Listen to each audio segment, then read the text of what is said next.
Hi, we're back again. You recognize the living room and you recognize me, Chris Van Emmen. I've got a lovely assistant with me today because I'm explaining just a few last ideas. They're a little bit more complicated and they require somebody to play the piano. Now, as it happens, I'm a terribly crappy pianist. That means I'm not just a crappy pianist for a musician, I'm a crappy pianist for a person. Like 10 people in the mall, if you took them, 6 of them could play more piano than I can.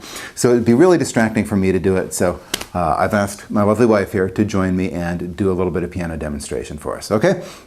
All right, now as I say, these words that we're going to be getting today, we've got 3 short videos.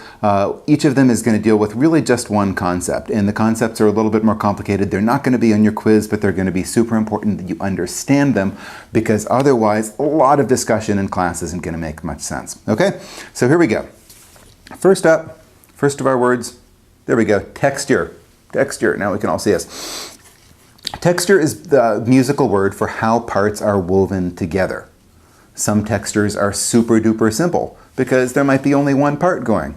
Row, row, row your boat gently down the stream. Blah, blah, blah, blah, blah, blah, blah, blah, blah, blah, blah. Okay, so there's a super duper simple texture, but you can also take that melody and make a more complicated texture out of it by doing it as a round.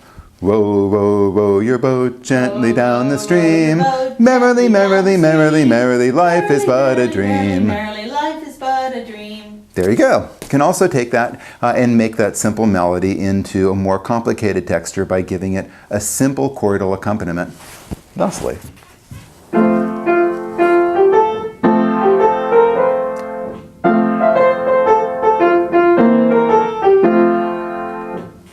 There, and you can make it even, you can take a musical texture and make one that's even more complex still by, within a single piece, overlapping a couple of different melodies, like this.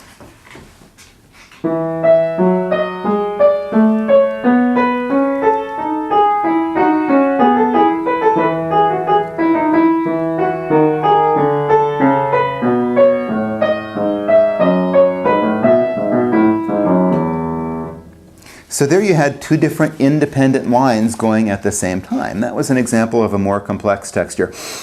And as music evolved in Europe through the 1600s, 1700s, 1800s, and so on, textures often got more and more complicated and dense to where you'd have lots of different instrumental parts chiming in with different melodic lines going all at the same time.